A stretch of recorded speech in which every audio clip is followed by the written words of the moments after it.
Muito bom, começando, Paulo, boa tarde, bem-vindos e bem-vindas. Estamos aí iniciando o nosso semestre 2021.1 do Laboratório Interdisciplinar de Estudos das Religiões, o LIER, da UFAL. Então, com muita alegria, né, a gente está recebendo o professor Cândido Rodrigues, da Universidade Federal do Mato Grosso. Eu vou apresentar o professor Cândido daqui a pouquinho. Mas antes eu quero saudar a todos que estão participando, né, os membros do grupo e também aqueles que estão nos visitando, alguns que estão retornando depois de um tempinho, né, que andaram sumidos. Então, muito bem-vindos, pessoal. A ideia nossa, a gente tem feito as atividades do LIER de modo remoto, né, desde o início da pandemia, infelizmente. A gente tem se reunido às segundas-feiras, de 15 em 15 dias, nesse horário das 16 horas, e desde 2020, então, a gente mantido o ritmo, né, dos encontros quinzenais. Nós temos conseguido estar juntos, ler alguns textos, debater temáticas que nos interessam, das pesquisas, né? Principalmente voltadas para a história das religiões, das religiosidades, mas também com interface ciências sociais, para filosofia, porque o grupo ele é interdisciplinar, mas acaba ficando focado na história por conta desse ritmo de estudos, né, do pessoal no IXICA. De qualquer modo, todos sintam-se convidados a voltar em outros momentos, né? Esse restinho de 2020 nós vamos aproveitar muito a presença do professor Cândido Rodrigues, que é professor visitante no nosso programa de pós-graduação e aqui no nosso laboratório, e ele vai poder aí trabalhar com a gente nas próximas semanas temas específicos em estudos sobre a relação religião e política, religiões políticas no Brasil contemporâneo, focado nos estudos do catolicismo, né? Mas é sempre com faces aí para o campo religioso brasileiro. Então, acho que a gente vai aproveitar bastante. Então, fiquem todos à vontade depois que o professor Cândido, né, a gente ouvir a fala dele, poder fazer as nossas questões, apresentar aí debates diretamente com ele, tá bom? Bem, Cândido, muito bem-vindo novamente. O professor Cândido é professor associado em História Contemporânea na Universidade Federal do Mato Grosso. Tem o pós-doutorado em História Contemporânea pela Université Bordeaux-Montaigne, não sei se eu falei corretamente, né, na França. É doutor em História pela Universidade Estadual Paulista, Unesp. Também é um dos líderes da rede de pesquisa catolicismo no mundo contemporâneo, né? A rede da qual eu faço parte também, com muito orgulho, e é especialista aí nas temáticas em história contemporânea, história política, intelectuais e catolicismo no Brasil. Então, Cândido, muito bem-vindo. A casa é sua, estamos muito felizes com a sua presença. Então, fica à vontade para a gente começar a nossa conversa. Bom, boa tarde, Irineia, boa tarde, Pedro, boa tarde a todos os demais colegas que estão presentes aqui. E uma vez mais agradecê-los pela recepção aqui na Universidade Federal de Alagoas. Dizer que é um prazer estar com vocês aqui no programa de pós-graduação da UFAL e também aqui no LIER. E espero, portanto, poder dialogar com vocês acerca de algumas temáticas que eu venho pesquisando, venho também estudando, né, ao longo dos últimos anos, das últimas décadas, digamos assim, nesse exercício, portanto, de troca, né? Então, longe de querer aportar algum tipo de conhecimento histórico aqui, mas muito mais de estabelecer um diálogo a respeito de temáticas que nós todos, eventualmente, cruzamos nas nossas pesquisas que estudam religiões, que estudam o catolicismo em particular, né? Então, fazer esse agradecimento especial a vocês por me estarem me recebendo aqui, né? Bom, eu preparei aqui hoje, né, uma temática que vocês já estão posse aí, né? Uma discussão sobre intelectuais e catolicismo no Brasil nos anos 20 e 30, alguns de vocês pesquisam, inclusive, temáticas correlatas aí, inclusive no período histórico também. Enviei há um tempo atrás 2 textos que são de minha autoria, do professor Renato Amado Peixoto, ali da UFRN, muito mais como referências para o debate, né, e para os questionamentos. mas vou avançar também sobre outros pontos, tá? Então, espero poder aqui me fazer claro naquelas questões que eu considero relevantes do que vem desenvolvendo nesse período. Tá? Depois vocês fiquem à vontade para me questionarem, né? E sigamos adiante. Então, Irene, eu posso seguir adiante aqui? Posso compartilhar a tela? Sim, claro, fica à vontade. Vamos ver aqui. Você só me avisa, por gentileza, assim que aparecer.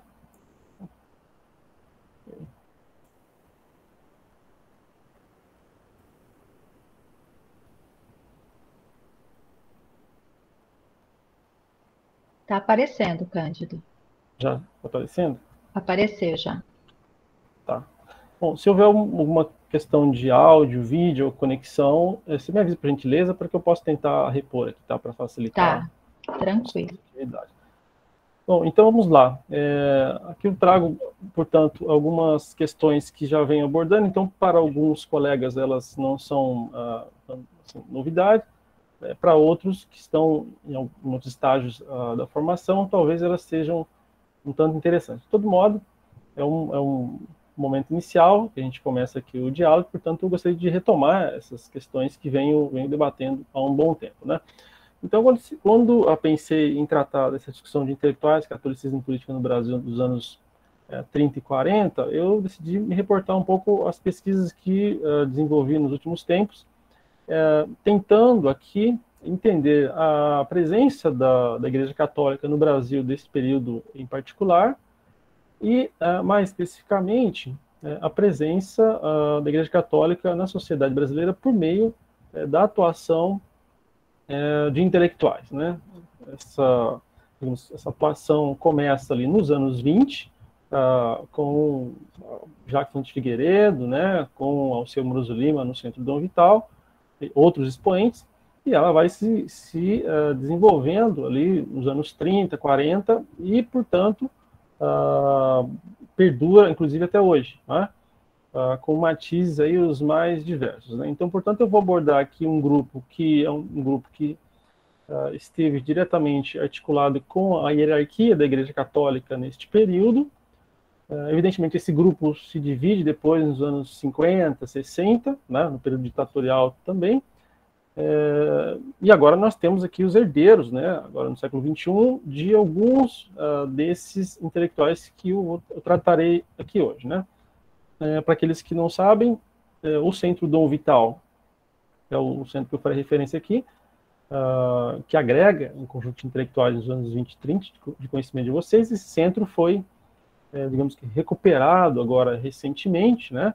O centro está em funcionamento, a revista Ordem voltou a circular, digamos assim, dentro de uma perspectiva de reocupar um espaço de debate na sociedade brasileira que, desse ponto de vista, a Igreja Católica veio, digamos que, perdendo ao longo aí no período de redemocratização até hoje, né? Mas eu volto a esse elemento mais ao final. Eu chamaria atenção aqui para alguns estudos que me foram importantes, referências, são estudos clássicos, né? E que foram referências na minha formação e que também ainda são, né? Referências para o estudo desse período aqui em discussão hoje. A primeira obra é A Elite Eclesiástica Brasileira, da Sociologia do Sérgio Miceli, né, de São Paulo. Então, uma obra que já é dos anos 80, que já vai, portanto, fazer uma discussão ampla sobre o processo, diria, de transição, né, do Império para a República, em especial colocando em destaque como é que a Igreja Católica ela vai se reorganizar neste movimento, ali até os anos 20, início dos anos 30. Tá? Então, essa obra do Miceli foi uma grande referência, porque ela faz uma articulação ali a partir dos escritos da sociologia francesa do Pierre Bourdieu, e demonstra com clareza que a Igreja, de certo modo, ela perde um pouco do seu poder que havia anteriormente, mas, por outro lado, isso para ela acaba sendo vantajoso, porque ela acaba recebendo apoio direto do Vaticano, né, e se reestruturando na sociedade brasileira. O deslocamento de império para a república faz com que a Igreja tenha que se envidar esforços aí para se reorganizar na sociedade, né, dentro de um projeto maior. E essa reorganização, sem dúvida, ela vai passar por um processo de interiorização, né, ou de regionalização, é o termo empregado pelo Miceli, né?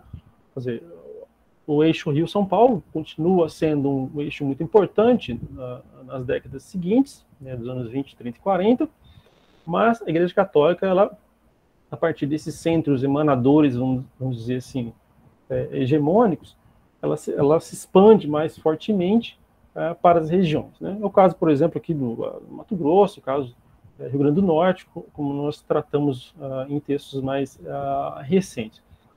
Bom, e nessa expansão, nessa rearticulação, a igreja se aproxima muito, digamos, das elites, digamos, ali, econômicas regionais, e também, né, das elites culturais, né?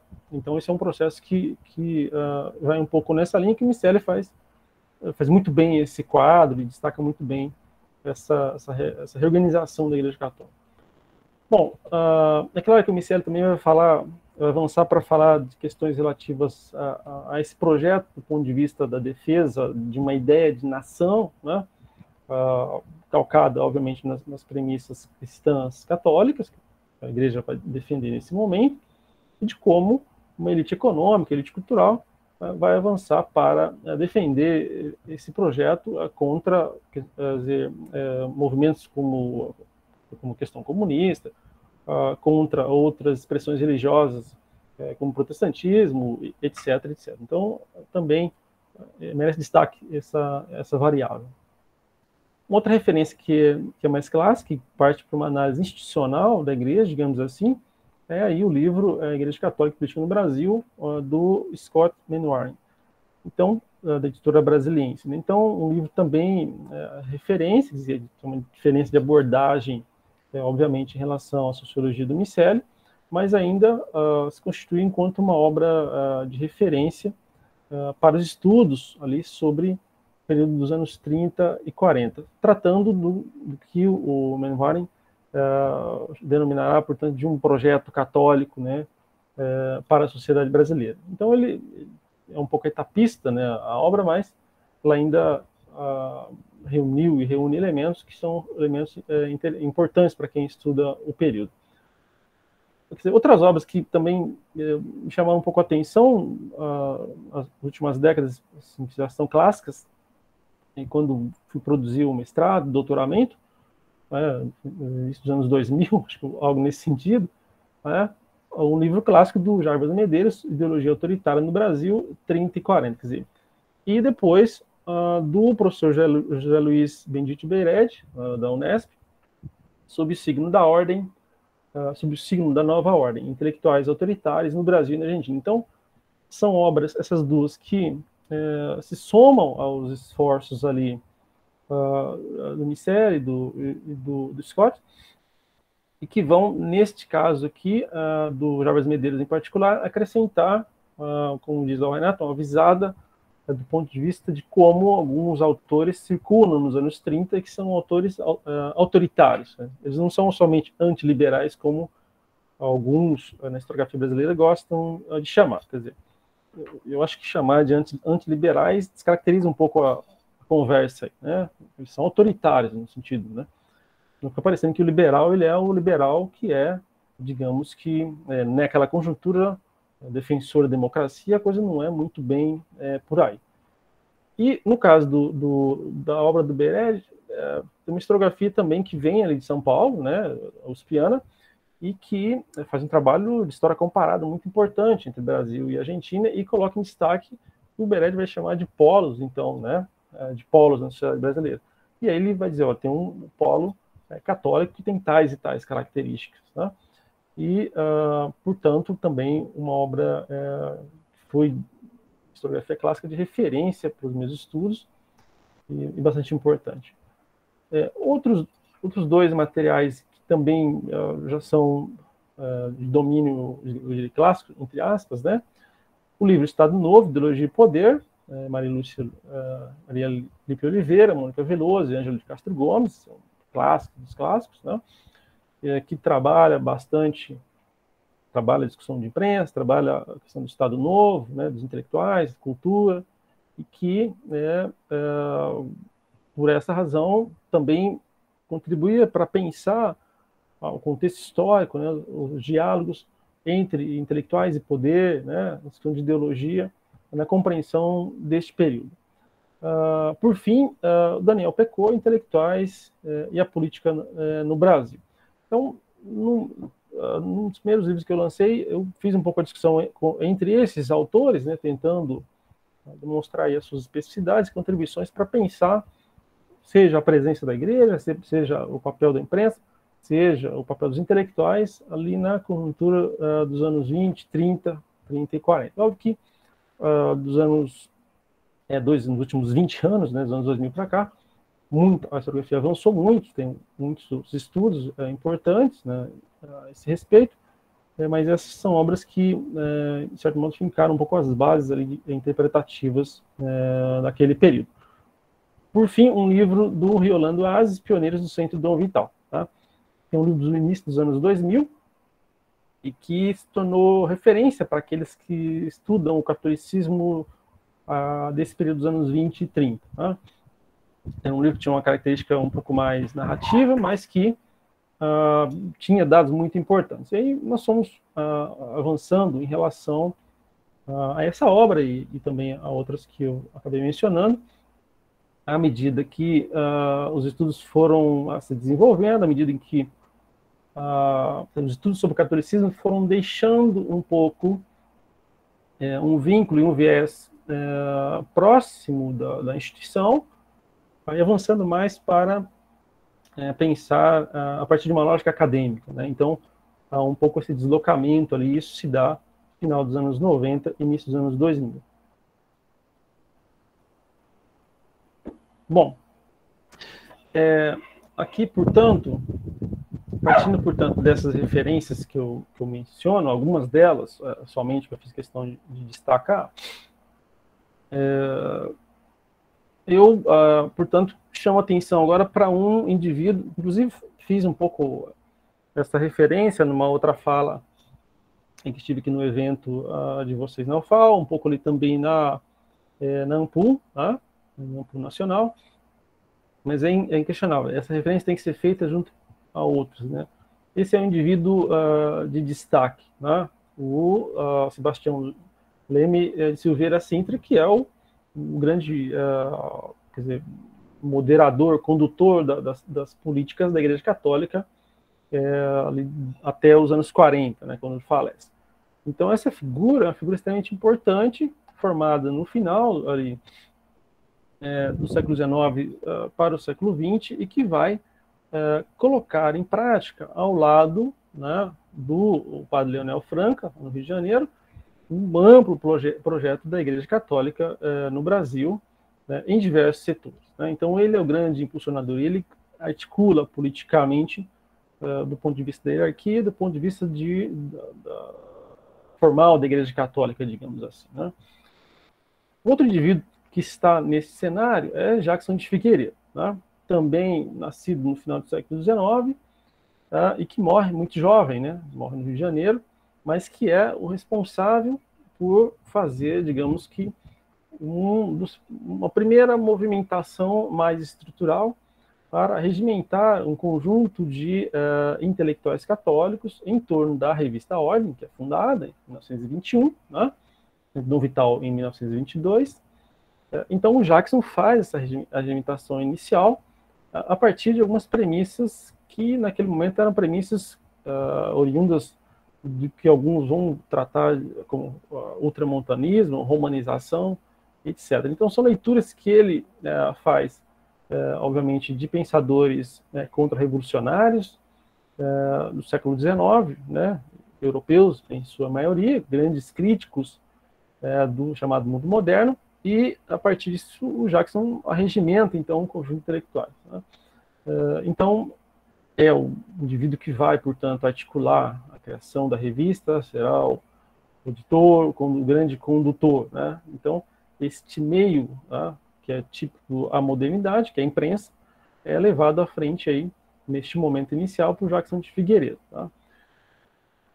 Então, nós temos aí aqui da hierarquia da igreja, né, o Leonel Franca, que é um grande mentor de muitos deles, muito próximo do Jackson, muito próximo do Cardeal Leme, próximo de Alceu Amoroso Lima também, né, que é responsável também por produzir obras, por articular politicamente também a organização de intelectuais em torno do projeto católico. Não só essa organização, mas também a estruturação da igreja, ou reestruturação da igreja em nível nacional.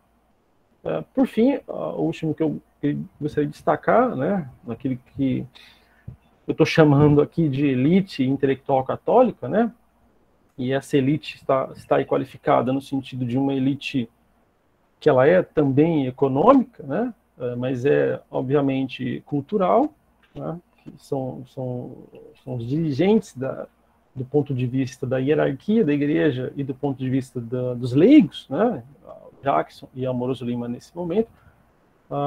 Então, são esses. É claro que temos outros aí, como vocês puderam observar lá nos dois textos, e também para aqueles que conhecem a historiografia sobre o período, outros intelectuais tão importantes quanto esses, que colocarão em prática, digamos que o projeto da igreja, né, de vínculo com o político e de vínculo com o social. Então, o que chama a atenção é que aqui nós temos a ideia de geração posta em cena, né? É uma geração de indivíduos que nasce no mesmo período, fim do 19. A geração é afetada, quer dizer, todos eles são afetados, né? Cada qual ao seu modo, mas invariavelmente pelos mesmos vetores aí, seja em termos de ambiente de formação, ambiente de crise do capitalismo liberal, né, de ascensão das ideias de extrema-direita, ascensão do fascismo italiano nos anos 20 e do fascismo alemão nos anos 30, né, a Primeira Guerra ali, a Segunda Guerra. Então, exceto o Jackson, que morre antes, né? Então, obviamente, não viu a Segunda Guerra. Mas então, esse ambiente, né, afeta esses intelectuais, realmente que tudo isso pesa em suas ações na sociedade brasileira e junto aí da Igreja Católica. No caso do Amoroso Lima, ele vem de família católica, mas não é um praticante. No fundo, ele vai realmente se converter ao catolicismo ali no final dos anos 20, né? Um processo que os colegas estudaram, também estudei esse processo. Estudei particularmente esse processo de conversão na tese de doutorado, por meio de uma fonte documental muito específica, que são as correspondências, né? Onde ficou muito evidente lá, centenas de cartas, entre Amoroso Lima e Jackson de Figueiredo, esse processo de conversão do Amoroso Lima, tendo como agente importante o Leonel Franca também intermediando essa discussão. Tá? Então, esses indivíduos, inicialmente, são aqueles que estão à frente, seja do lado da hierarquia, seja do lado dos leigos, de um conjunto de digamos, instituições, de ideias, de projetos da igreja nesse movimento dos anos 20, 30 e 40. Tá? Alguns desses indicadores que já retomo aqui também, né? Revista Ordem, Centro Dom Vital, Liga Eleitoral Católica, Instituto Católico de Estudos Superiores, Movimento de Ação Católica e, mais adiante, o PDC. Bom, olhando assim, parece que tudo isso estava planejado desde o início, e não é muito bem o caso, né? Então, essas instituições, órgãos de imprensa, partido, movimento, etc., vai sendo criado de acordo com demandas conjunturais, sejam orientações vindas de uma política mais geral da Igreja Católica a partir de Roma, ou seja, diante do cenário brasileiro. Então, a igreja, os intelectuais vão respondendo a esse diálogo com a sociedade, a diálogo com o poder político local, a um diálogo, digamos que, muito crítico e por aversão, obviamente, com a presença de outras religiões e de outras igrejas no tecido social brasileiro.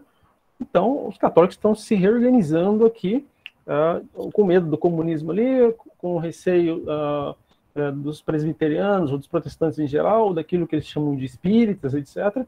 Então, no campo religioso daquele momento, se é que se pode falar nisso, tem uma configuração, uma presença de outras religiões, de outras igrejas, e a Igreja Católica vai sentir isso, vai sentir e vai reagir a isso, né? Ao mesmo tempo em que percebe, digamos que uma falha estrutural da Igreja, digamos que vem já desde o 19, né? E que falha essa? Falha justamente no tratamento com a classe trabalhadora, né? Ou a classe operária para alguns, né?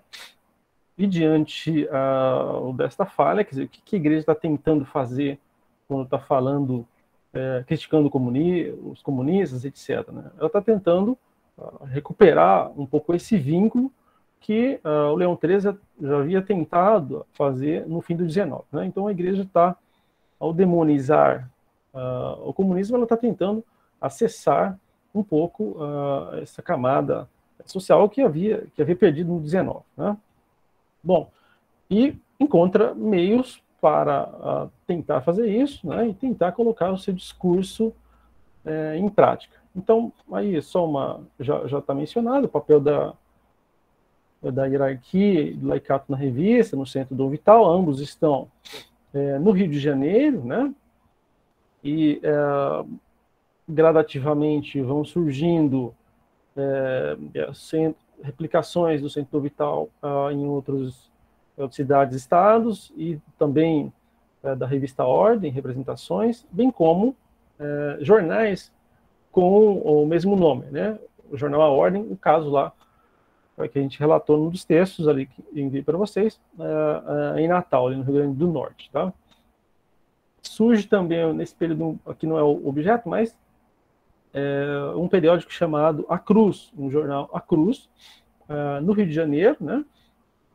E esse periódico também começa a se replicar por outros estados, inclusive aqui em Cuiabá, no Mato Grosso, um periódico com o mesmo nome, A Cruz, que é liderado por Dom Francisco Joaquim Correia, né, que é o bispo aqui, que depois vai para a Academia Brasileira de Letras, etc., é o que eu tenho dedicado um pouco também a estudar neste momento. Bom, importante destacar também, reforçando um pouco aqui uma das teses que eu defendi há um bom tempo já, sobre a Igreja, sobre os intelectuais católicos no Brasil. Quer dizer, qual que era a ideia, né? Qual que era a tese naquele momento, no início dos anos 2000? Bom, era basicamente demonstrar que para Alceu Moroso Lima, Jackson de Figueiredo, Padre Leonel Franca, o Dom Leme e mais um conjunto de intelectuais que atuam no campo educacional, mas junto da Igreja Católica, as grandes referências aqui para a crítica, digamos que entre aspas, valores da modernidade, né? Ou as grandes referências eram pensadores do século XIX, particularmente e em graus diversos, esses quatro que estão aí à frente, né? Então, o Edmund Burke, o José de Maistre, o Louis de Bonald e o Charles Maurras, né? Eu arriscaria dizer que influências diretas e indiretas, né? Influências diretas, os três últimos, né? De Maistre, com a questão da crítica, de Maistre de Bonald com a crítica à Revolução Francesa, né? E com a defesa do poder papal. Esses são os dois pontos fundamentais ali, né? E depois o francês, né?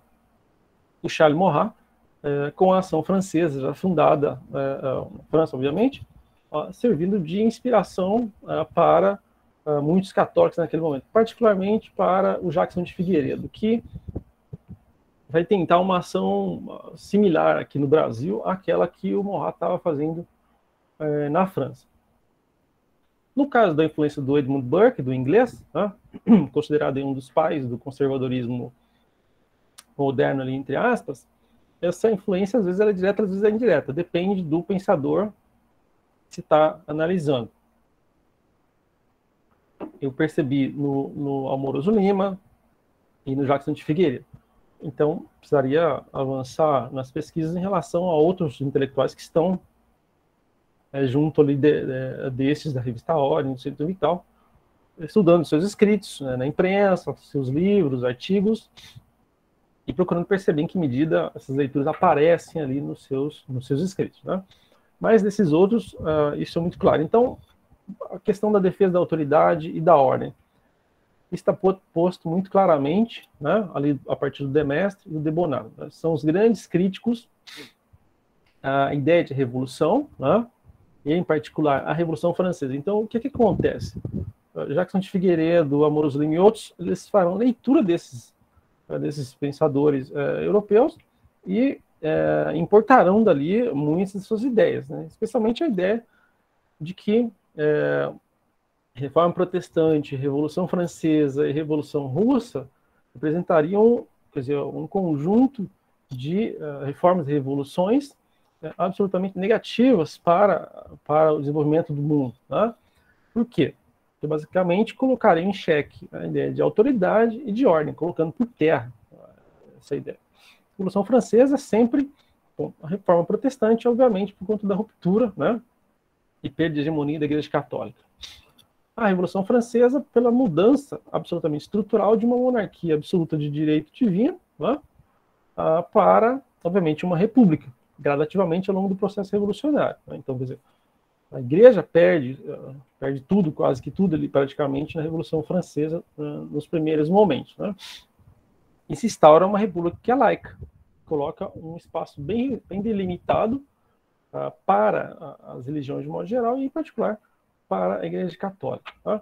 Então, é sempre a ideia de que a Reforma, Revolução Francesa, Revolução Russa são coisas negativas. E, em geral, por princípio, a ideia de revolução ela é ruim. Só pode levar ao mal, à desorganização do tecido social. Então, a partir disso também se tem uma defesa da hierarquia, né, defesa da autoridade e outras premissas que nós podemos voltar na sequência. Pois bem, no caso particular do Amoroso Lima, né, que se torna, a partir da morte de Jackson de Figueiredo em 28, uma grande liderança dos leigos ali que estão vinculados à Igreja Católica, com essa elite laica, digamos ali, né? Tem uma série de variáveis que vão condicionar a ação do Amoroso Lima em conjunturas diferentes. Então, não permanece o mesmo ao longo do período estudado, dos anos 30 e 40. As posições vão mudando, né?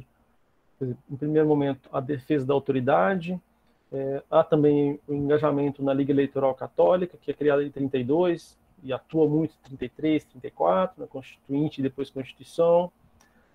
Ele está à frente, portanto, da Revista Ordem, do Centro Vital, de um conjunto da Liga Eleitoral Católica, de um conjunto de agremiações, e ele colocará todo esse conjunto amplo em favor da Igreja e contra alguns alvos específicos, né?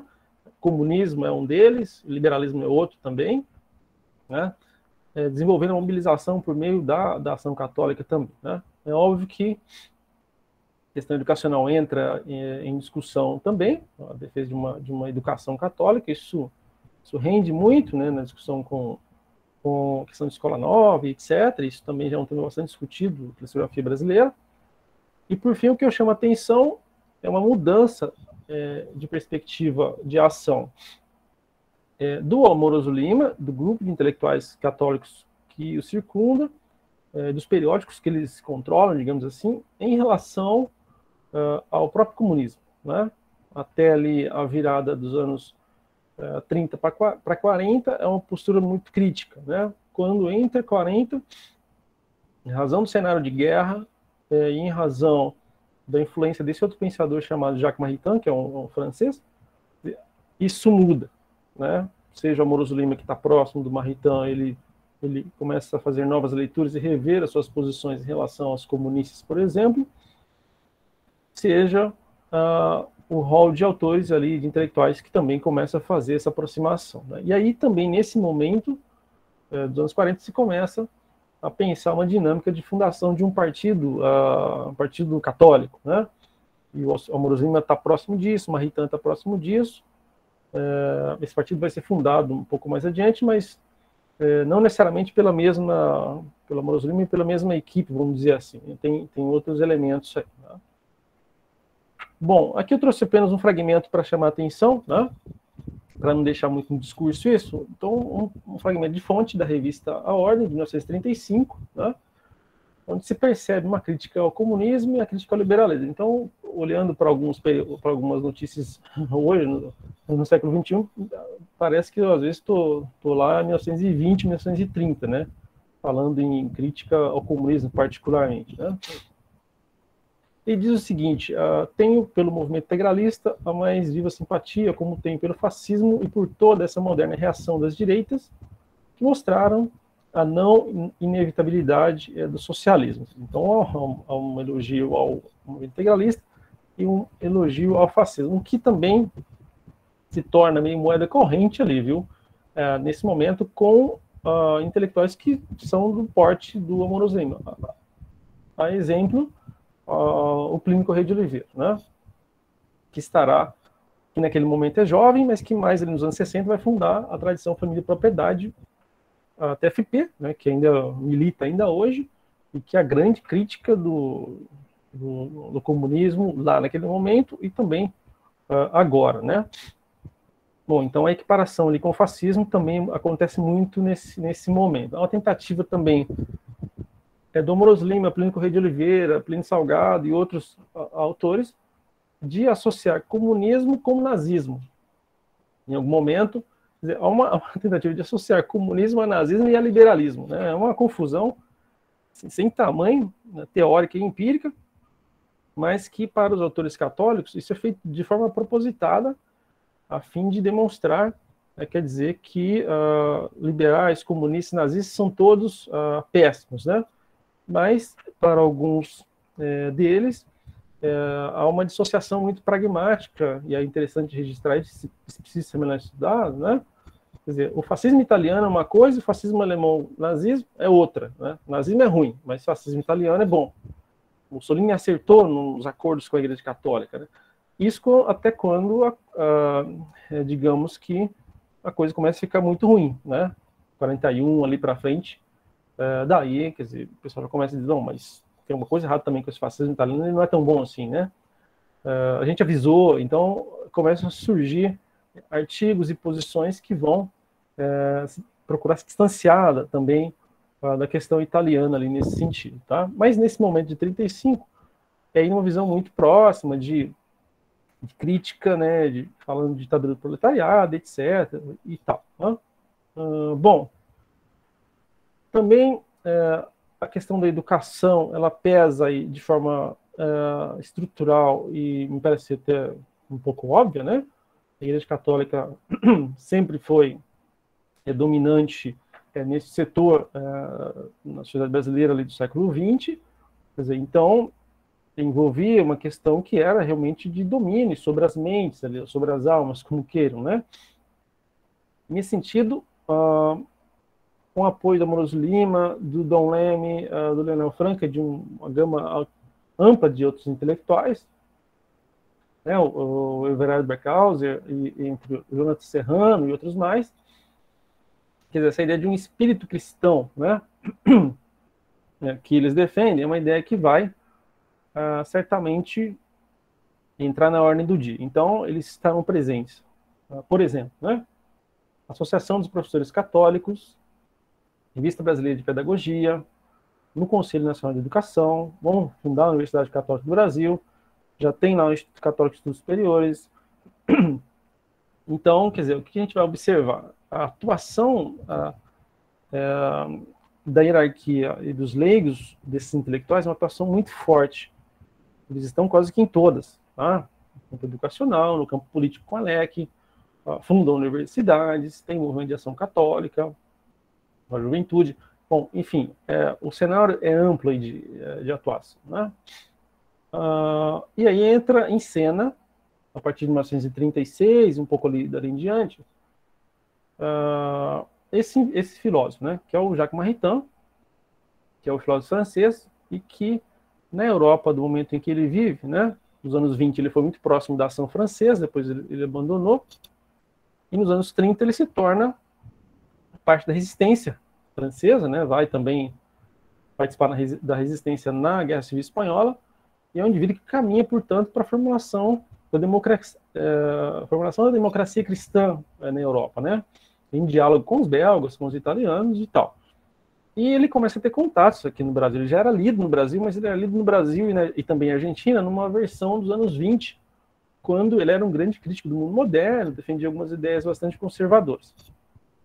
Nos anos 30 ele muda, né, diante do rompimento com a ação francesa e com o cenário de guerra. Ele muda, perdão, e começa, portanto, a caminhar para uma lógica de defesa, né, da democracia. E nesse sentido, a partir dessa lógica, os seus escritos obviamente mudam. Então, Amoroso Lima e alguns argentinos estão atualizados nesse quesito leitura, mas muita gente do Brasil, ou mesmo na Argentina, ainda está vendo um Maritain dos anos 20, né, que é conservador. Né?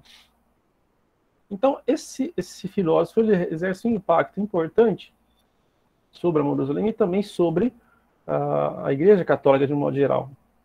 Ele não é muito bem recebido pela hierarquia, né, mas pelos intelectuais em torno do Centro Dom Vital e da revista A Ordem, sim. Né? E ele ajuda, portanto, nessa mudança de percepção, particularmente sobre o comunismo. Então, enquanto na Europa já se dizia, olha, veja só, para derrotar o fascismo, nós precisaremos, obviamente, do apoio dos comunistas, ou esse negócio não vai dar certo, a gente vai perder a guerra. Tá? Então havia esse princípio. Aqui no Brasil ainda estava num outro movimento, né? Então, quando o Maritain chega com alguns escritos, algumas ideias dizendo, olha, mas é melhor os comunistas do que os fascistas, né? E tal, quer dizer, o Amoroso Lima recebe isso, demora um pouco para digerir, mas digere e começa a mudar a sua postura pessoal, consequentemente também a postura da revista e do Centro Dom Vital e de uma gama de intelectuais que estavam envoltos ali. E, portanto, começa um caminhar um pouco mais progressista, eu diria, que é gradual, né? Obviamente, a partir dessa dimensão. Eu vou caminhando um pouco aqui para o final, do que eu tinha imaginado, né? Depois a gente pode voltar aqui para as questões. Obras que, como é que se dava, portanto, essa recepção e essa conversão desse pensamento do Maritain em uma leitura mais, digamos, progressista, né? Obras como Humanismo Integral, Os Direitos do Homem e a Lei Natural, Cristianismo e Democracia, Princípios de uma Política Humanista, etc, etc. Tem mais de 30 obras.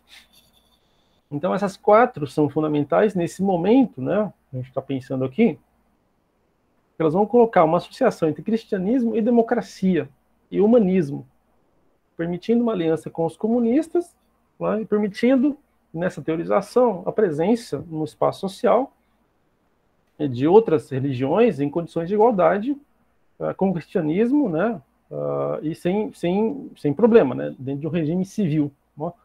Mas a democracia teria que ter uma inspiração cristã. Então, vem um pouco daí. Né? Vou deixar esse ponto também para a gente retomar depois, se for o caso. Tá? Também, aí, alguns principais conceitos que são trazidos pelo Maritain. A questão da liberdade volta à tona, a democracia associada ao cristianismo, né, de uma comunidade fraterna, né, com igualdade de direitos, né, e a ideia de cooperação com os comunistas que eu acabei já de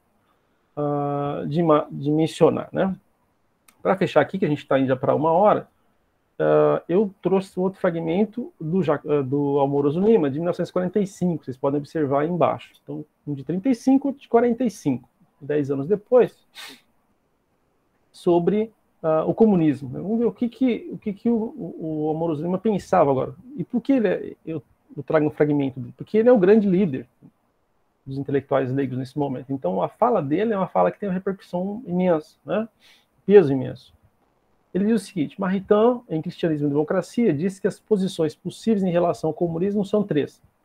Exterminar os comunistas pela violência e pelos campos de concentração, deixar-se dominar por eles e, finalmente, reconhecer que os comunistas não são o comunismo e adquiriram inequivocamente o direito de estar presentes ao trabalho de reconstrução como companheiros de combate. Exige também se aceite francamente a cooperação dos comunistas e sua participação na tarefa comum, guardando, entretanto, a seu respeito, uma completa autonomia. Quer dizer, a posição muda radicalmente. Agora são companheiros de combate e se pressupõe uma cooperação. Mas uma coisa absolutamente impensável, seja para a hierarquia ou seja para os intelectuais ali em torno dos anos 30, início dos anos 30, né? Até meados dos anos 30. Né? Então, demonstrando que os intelectuais não são estáticos, nem o Centro Vital, nem a Revista Hora, e que as posturas mudam, né, ao longo do contexto histórico. Tá? Depois, mais aí em 45 também, a própria revista, né, que é um periódico de circulação nacional, ela faz uma defesa muito clara, né, em relação à democracia, já havia rompido com o governo Vargas, etc., solta uma série de artigos tratando o governo como ditadura, né, coisa que não havia feito antes, etc. Então, isso vai ficando cada vez mais evidente. E, por fim, ainda em 45, a ideia da fundação do partido do PDC, Partido Democrata Cristão, que acaba acontecendo mais adiante, né, com alguns intelectuais que eram vinculados a esse grupo, exatamente, né? Bom, nem todos continuam vinculados, mas o PDC vai adiante, né? Franco Montoro é um dos indivíduos que estaria vinculados a esse partido mais à frente. Então, quer dizer, é um partido que sai de dentro de um vínculo institucional com a igreja. Então, essa ideia de que a igreja, quer dizer, cria a Liga Eleitoral Católica, cria movimentos e grupos de apoio político, mas não cria um partido, essa ideia também vai um pouco descendo por terra aí no final dos anos 40, metade dos anos 40, porque se vê que o mundo sai esfacelado da Segunda Guerra Mundial e que é necessário, portanto, uma ação objetiva nesse campo. Bom, eu encerro aqui então, só trazendo aqui dois trabalhos que me colocaram em contato com essa grande temática, né? Que o primeiro é sobre a revista Ordem, que é o fruto do meu mestrado lá de 2000 e alguma coisa, e a tese de 2006, né? Que resultou no livro Aproximações e Conversões, aí, que é o segundo, tá? Como duas referências. Então, acho que para uma conversa inicial, é um pouco nesse sentido. Aí eu gostaria de me colocar à disposição de vocês, ouvi-los, né? Dialogar em relação a esses pontos e outros que vocês considerem necessários aí, tá? Então, Iriné e Pedro, obrigado pela disposição nesse momento. Estou aqui por conta de vocês, tá? Muito obrigada, professor Cândido. Uma aula, né? Já iniciando assim, já dá para a gente um panorama muito bom da pesquisa, das suas pesquisas de modo geral, mas com várias problemáticas que nos interessam sim. Na verdade, eu estou aqui fritando com várias questões esparramadas, mas vamos abrir a roda e primeiro passar a palavra aí para o pessoal que está acompanhando. Por favor, levantem as mãozinhas, abram o microfone. Se alguém tiver com problema de áudio, pode colocar ali no chat e a gente começa a nossa conversa. Pedro, por favor, fique à vontade. Não estamos te ouvindo, Pedro.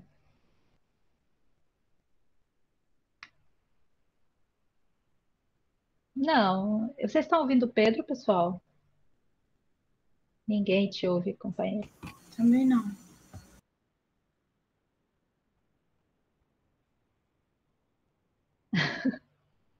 Mexe aí nos seus microfones, deve ter alguma coisa desligada.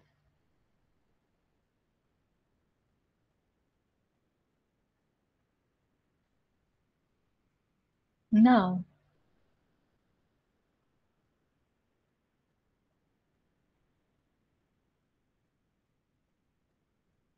Tá, então vamos passar a vez aqui, enquanto o professor Pedro resolve aí as questões técnicas. Outra pessoa havia levantado a mão aqui, eu perdi rápido. Séfora, por favor, querida. Eu só sugiro ao professor Pedro sair da reunião e entrar de novo. Para ver se volta o microfone. Então muito obrigada, Séfora, pela orientação. Mas quer começar o debate?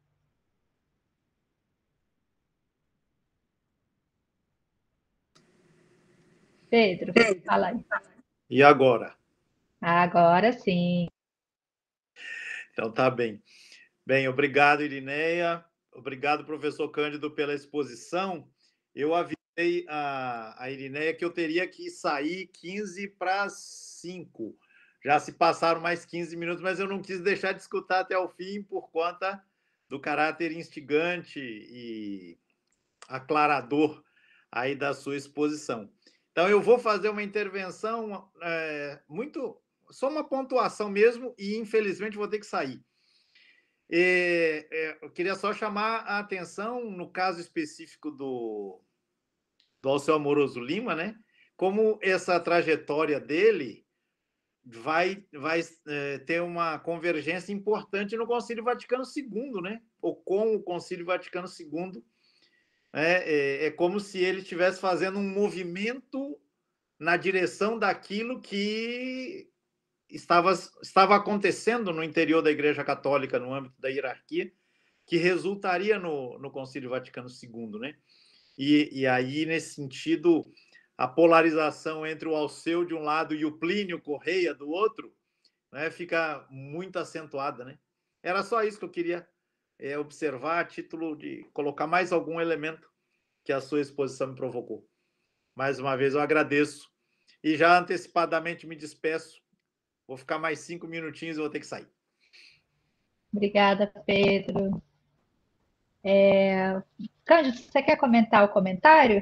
Enquanto o pessoal aí vai levantando as mãos. Até para o Pedro poder também ter os compromissos, né? Então, obrigado pela recepção mais uma vez e pela presença na minha fala. Eu fiz aqui um pouco rapidamente, às vezes a gente dá um curso sobre isso, mas o momento requer essa velocidade, né? Uhum. E você tem toda a razão. A presença do vínculo do Amoroso Lima com o Jacques Maritain, né, nesse momento dos anos 30 e 40, tem um impacto muito decisivo de reconversão dele para o campo democrático progressista, né? Então, realmente, isso vai gerar dissabores com a hierarquia e com outros leigos também. Gustavo Corsão, que era muito amigo dele, é um desses, que vai caminhar para um campo muito reacionário, né? O Plínio Correia de Oliveira, nem se fale, né? Já associava comunismo com nazismo nos anos 30. Em 60 ele funda a TFP, que é a Tradição, Família e Propriedade, e aí a coisa pega fogo, há um rompimento efetivo, né? E o Amoroso Lima, naquele momento, aliás, aí há uma tese do Marcelo Timóteo da Costa, brilhante sobre esse momento, né, do Amoroso Lima, quer dizer, brilhante a tese, né, do Marcelo, lá do Rio, que demonstra claramente essas clivagens. Qual é o nome do autor? Marcelo? Marcelo Timóteo da Costa. É um doutoramento sobre o Amoroso Lima. Acho que o Marcelo está no Rio, em alguma universidade, não sei se é na Universo, enfim, mas ele é um excelente pesquisador. E, portanto, fica claro esse movimento. O Amoroso Lima se aproxima ainda mais do Jacques Maritain nesse momento, dos anos 60, ali, 70, e o Maritain já está nos Estados Unidos, trabalhando, né, nas universidades norte-americanas. O Amoroso Lima vai também para os Estados Unidos, e as coisas, quer dizer, avançam para um campo mais democrático, a ponto de ele se tornar ali uma das referências para, no Brasil, alguns teólogos da libertação e alguns que estavam muito próximos desse momento, sobretudo o Frei Beto, né, que se torna um grande interlocutor dele na ditadura e etc. Então, ele é um personagem muito interessante, né, que passa, quer dizer, vive um bom tempo do século XX, vê a Primeira Guerra, a Segunda Guerra, a Guerra Fria, a ditadura no Brasil, e se torna um opositor da ditadura nos anos 60, mas gera esses dissabores. Ele passa a ser muito mal visto por uma certa direita, né, católica nesse momento, mas muito bem visto pela esquerda e por aqueles que estão do lado certo da história no momento, né, combatendo a ditadura. Um pouco nesse sentido. Obrigado pela questão. Obrigada. Gente, quem aí se habilita com as mãozinhas levantadas? Wellington, por favor, fique à vontade. Boa tarde, mais uma vez. Parabéns ao professor Cândido pela explanação. Duas questões, né, na realidade. Uma que eu observei aqui, eu acho que não é coincidência né, a questão do Centro Dom Vital. Ele é fundado em 22, no mesmo ano que o Partido Comunista Brasileiro. Eu acredito que não foi coincidência essa fundação. E eu queria saber, assim, Lúcio, a questão do movimento integralista e até onde esses intelectuais foram com o movimento integralista. Porque uma certa vez eu vendo umas entrevistas de Dom Helder Câmara, e Dom Helder, ele era adepto, né, do integralismo logo no início e tal, e ele diz na entrevista que ele caminhou, mas quando viu que a coisa ia para outro lado que ele não viu com bons olhos, ele pulou fora, né? Então, esses intelectuais seguiram até quanto tempo assim com o integralismo, professor? Obrigado. Irineu, eu respondo agora ou você quer fazer mais uma? Como você quer proceder? Acho que a gente pode fazer um bloquinho, mas é que eu tenho muitas questões, eu tendo a falar demais, eu não queria que eu fosse a próxima. Se alguém aí, por favor, quiser falar já, eu estava a provocar aqui no chat os pibiqueiros que estão presentes, Francine, o Pedro Lucas e o João Vitor, que a gente está fazendo exatamente um projeto, PIBI, que já é o terceiro ciclo, sobre imprensa católica e transformações no mundo contemporâneo nesse período, exatamente. Aí o João já levantou a mão, isso aí, João. Por favor, querido. Licença, boa tarde aí, pessoal. É porque o meu tema é do fascismo, né? Aí na hora que eu tava ouvindo, quando cai o sinal aqui, aí corta, meio que dá uma travada e, tipo, fica tudo mudo.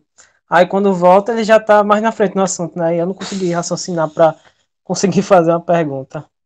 Foi só isso mesmo. Tudo bem, João, porque era exatamente assim, os temas, Cândido, obviamente eles se conectam de maneira muito forte, né? Ainda mais se a gente for pensar os artigos que você disponibilizou para a gente por leitura prévia. Agora, na sua fala, você chegou a mencionar, porque você estava fazendo o apanhado, né? Mas a questão da espacialidade retoma, que eu acho que é bastante interessante quando você aborda a questão temporal e espacial, né? Dessas movimentações das mudanças intelectuais aí desse laicato católico. E eu fiquei pensando um pouco no projeto dos meninos, porque, por exemplo, Pedro Lucas está tratando com a questão da educação, o João com o fascismo, né? E a Francine, ela está trabalhando com as mulheres. E essa seria uma das questões que eu ia fazer para você, quer dizer, cadê as mulheres, cadê as intelectuais, né, femininas e mulheres intelectuais nesse laicato católico nesse período? Porque a gente sabe como a ação católica ela é importantíssima e forte, e a ação católica feminina, né, a organização das senhoras católicas aqui em Alagoas, as moças, né, como que essas mulheres, de uma certa forma, e aí eu não sei se que a Francine aí, que é a especialista, eu acompanho como orientadora, mas eu acho que para a questão do operariado, como temas centrais, como você trouxe, né? Dessa preocupação da igreja de ter perdido a classe operária, de ter perdido os trabalhadores para os comunistas, as mulheres, as jovens operárias, as mulheres trabalhadoras, elas surgem também como um grupo de interesse muito forte, né? Para a igreja. E aí eu não sei se nos seus intelectuais, assim, pelo menos a galera que você estudou, como que o tema feminino ali pode aparecer. Porque com relação à família, fica claro, né? Se lá no texto você trouxe para a gente, eles estão acusando os comunistas na União Soviética de amor livre, aborto, né? As mulheres são escravizadas. Então, isso surgiu ali nos textos, né? E aí eu teria algumas outras questões para fazer, e foi bom que o Wellington fez essa menção aí do Centro Dom Vital fazer 100 anos, e o ano que vem também, né, o Partido Comunista Brasileiro faz 100 anos, o Centro Dom Vital vai fazer 100 anos, e quando você falou no início que o centro, ele retomou, foi recuperado, e a revista Ordem voltou a circular, é surpresa, eu não sabia disso. E eu acho que aí a pergunta boa é de saber, então, nessa trajetória, o que aconteceu? Eles retomaram com quais perspectivas, né? Estão retomando agora para apoiar o Bolsonaro ou para né, fazer a crítica, a defesa da democracia, né? Qual é o resgate que eles fazem? Qual o Amoroso Lima que eles estão resgatando, né? E aí, por enquanto é isso, mas outras coisinhas estão aqui anotadas que a gente pode conversar depois. Tá Ninguém legal. mais, gente, por enquanto? Então, passar a bola para o Cândido. Tá. Bom, deixa eu clicar aqui. Bom, então vamos lá. Obrigado. Agradeço a todos vocês pelas colocações. Wellington, obrigado pelas questões. Você fala também aqui, além do Centro Dom Vital, né, da questão do comunismo, do partido, realmente eu destaco isso. Outros colegas fizeram isso também, né? Mas como sou eu que estou aqui, então destaquei isso nos textos que eu enviei. Mas o Marcos Del Roio, lá da Unesp de Marília, que é o grande conhecedor do Partido Comunista no Brasil, né? Gramsciano e tal, ele já narra isso também, né? Então, realmente, aí pensando nessa questão, é um marco de resposta, né? Então, esse pessoal é um pessoal muito, muito bem instruído, né? Você está falando com a hierarquia da Igreja Católica, que boa parte dessa hierarquia estudou em Roma, né? Estudou teologia, depois faz filosofia. Então, eles defendem, sem dúvida, a religião, a igreja, o lado deles, mas eles têm uma formação sólida, né? Digamos que nesse sentido, né? Em filosofia também. No caso dos leigos, às vezes não passa por esses vetores, mas passa por outros, né? O Amoroso Lima é um grande crítico literário antes de se tornar católico, né? Então ele já está envolvido ali com Mário de Andrade, Ousa de Andrade, toda a questão da Semana de 22, ele é um crítico literário importante. Além de que tem uma formação também fora, né? Vai estudar na França, é alfabetizado em alemão, etc, etc. Então, tem sim a ideia da fundação do Centro Dom Vital como uma espécie de resposta a essa crise que o mundo passa nesse momento do primeiro quartel aí do século XX. É uma crise efetiva, né? Você tem, para quem estuda aí a contemporânea, percebe a efervescência do final do século XIX, né? Heranças da aristocracia que estão caindo, né? A classe operária, a classe trabalhadora se organizando em partidos políticos, sindicatos, a ascensão mesmo da proposta socialista. Então, o liberalismo demonstrando já ali pouco menos de 100 anos as suas fragilidades diante de um capitalismo que também, sobretudo no caso alemão, demonstra não conseguir responder às demandas do trabalho, né, do mercado de trabalho, etc. Então, e aí, nesse meio, as ideias fascistas estão ascendendo ali também, né? A extrema-direita, vamos dizer assim, não é fascista ainda, né, mas se torna nos anos 20.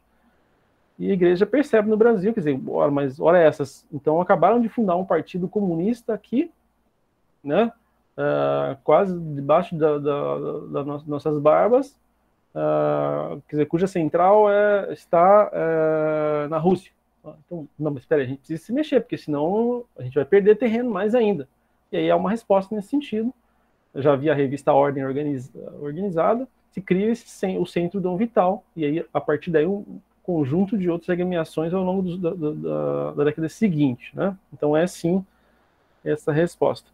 Tentando conectar para responder a Irineia, é uma questão interessante, Irineia, porque por que eu mencionei isso, né? Da refundação do CDV, etc. Porque eu estava aqui em casa, não muito tranquilamente, porque o professor nunca fica tranquilo, né? Você fica sempre em férias trabalhando. Eu recebi um convite de um colega da UFMG, que tem contatos, né, no Centro Dom Vital, para fazer parte de um hall de conferências no Centro Dom Vital. Mas na hora nem acreditei, achei que não fosse verdade, né? Mas o professor de letras da UFMG é um cara muito bom, né? Tem uma publicação ampla. Tudo bem, falei, vamos lá e tal. Aceitei o convite e depois eu fui olhar no hall, né, dos conferencistas, né? Então, estava eu, Cristiane Jales, de Juiz de Fora, que é uma colega que também bastante séria, né? O próprio Leandro, lá de Minas Gerais, né? E outros acadêmicos, assim, pelo Brasil afora, né? Que, até onde eu conheço, não tem vínculo institucional religioso, nada disso, né? Mas ali dentro tinha alguns que tinham, sim, um vínculo com a igreja. Então, aí fui lá, fiz uma fala parecida com essa, um pouco mais longa, etc. E tudo bem, fui muitas questões de professores universitários, assim, e etc.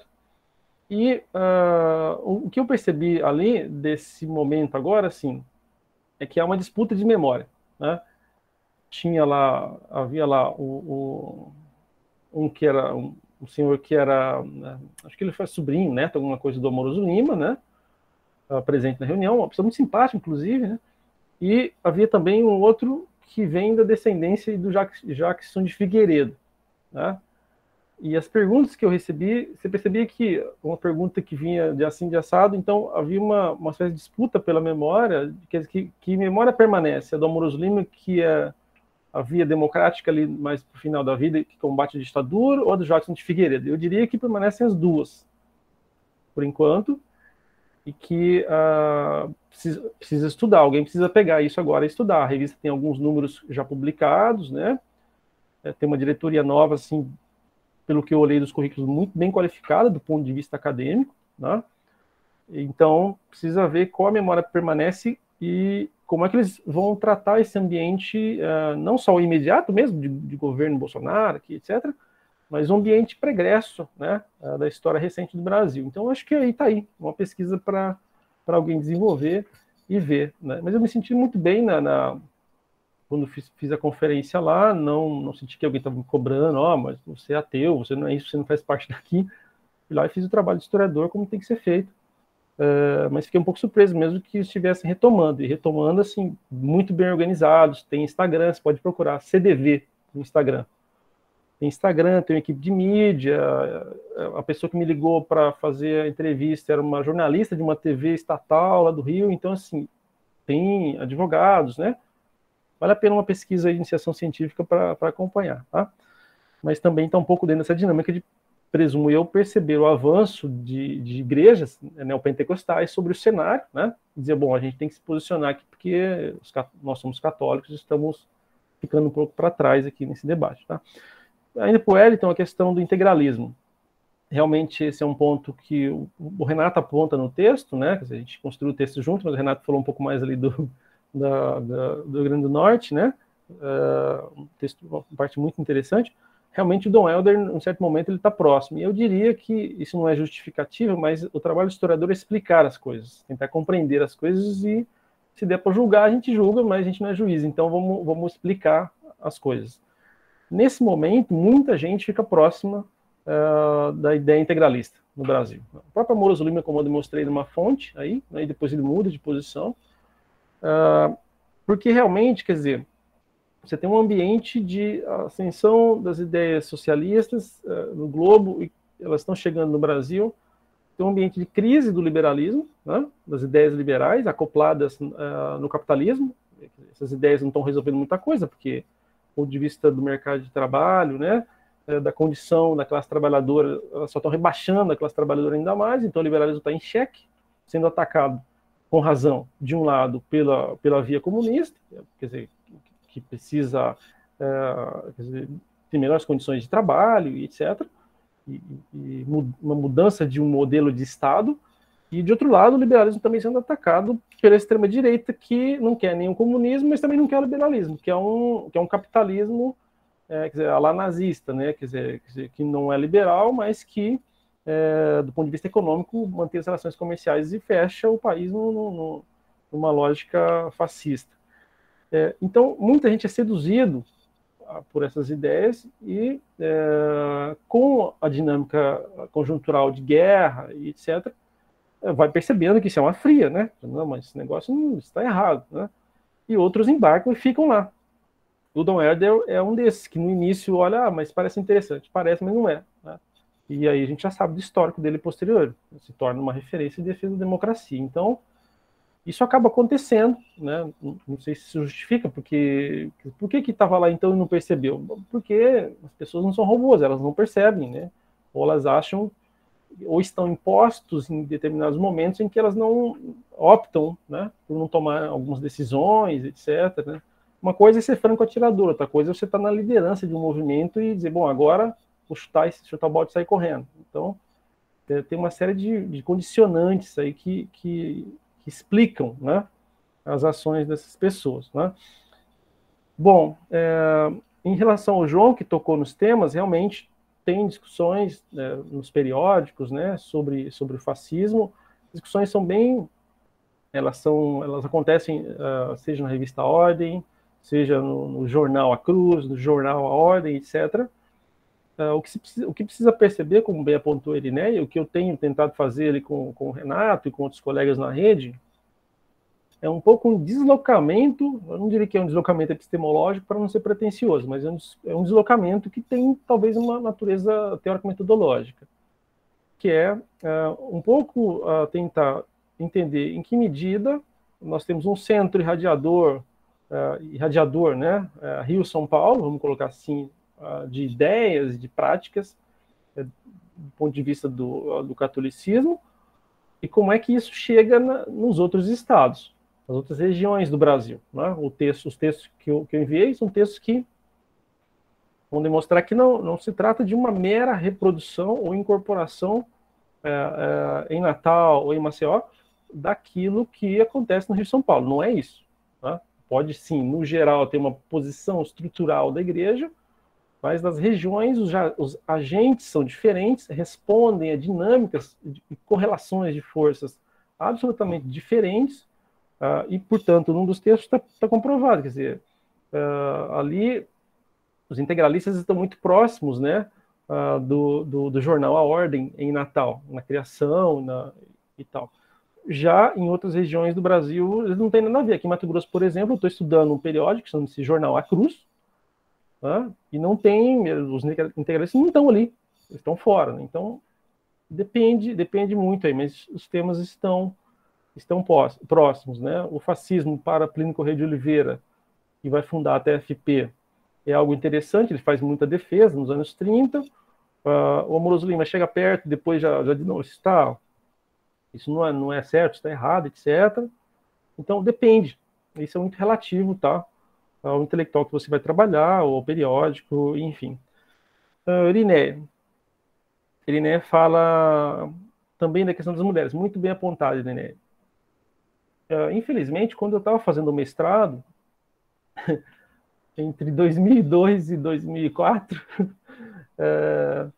na realidade, eu estava muito preocupado em fazer o mestrado, que tinha 2 anos para terminar um negócio gigantesco, né?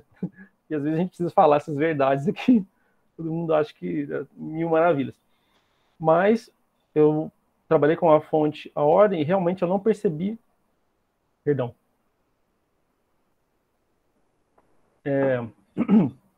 a presença de mulheres no corpo da revista. Tá? Pode ser que tenha, mas realmente eu não percebi essa presença. Né? E eu estava mais preocupado naquele momento em perceber o discurso global da revista, né? Quais eram as raízes desse discurso, as raízes teórico-metodológicas, digamos assim, que elas estavam no século XIX, né? E como que havia uma apropriação desses elementos do XIX nos escritos dos intelectuais na revista. Quais eram as principais temáticas? Então, fui trabalhar um conjunto de temáticas, né? Lendo as fontes primárias, etc., e não percebi isso. Aqui no Mato Grosso, onde eu estou pesquisando agora, sim, tem a Liga das Senhoras Católicas. E interessante porque também a Liga das Senhoras Católicas é uma liga que ela tinha a presença do bispo Dom Aquino Correia da Costa, que é o bispo aqui do Mato Grosso, ele liderava isso, né? Então imagina o que saiu, né? É uma coisa a ser pensada, né? A liga era composta quase que totalmente pelas mulheres, mas as mulheres que, digamos que elas tinham um discurso ali nada muito democrático para as mulheres, elas reforçavam a postura da própria igreja católica, né? De uma função social da mulher, aquela função clássica que se vê nos textos da época dos católicos da direita, né, conservadores, quer dizer, tem que estar com a família, né, é do lar, etc, etc. Então, são as mulheres que fazem isso contra as mulheres nesse momento, né? E é claro que há também, em outras dinâmicas aqui da sociedade que eu tenho estudado, trabalhos que revelam que há também mulheres que já estão numa perspectiva mais progressista, digamos assim, né? Não seguindo essa lógica. Então, é uma temática que precisa ser evidentemente buscada. E aí eu acho que isso também tem a ver com as conjunturas, né, da historiografia nacional. Eu começo a desenvolver meus trabalhos sobre os intelectuais na revista e a tese depois, final dos anos 90 e início dos anos 2000. A tese fica pronta em 2006, defendi em 2006.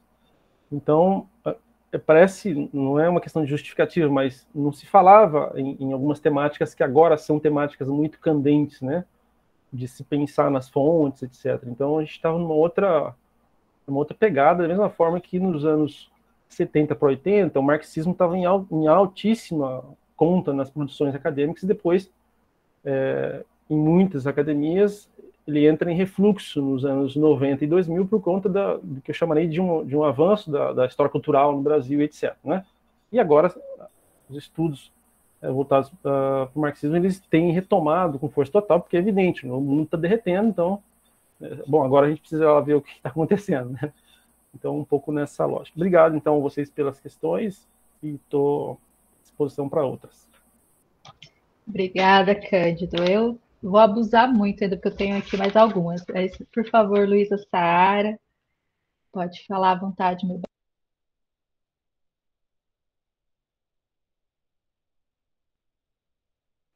Luísa, seu microfone está desligado.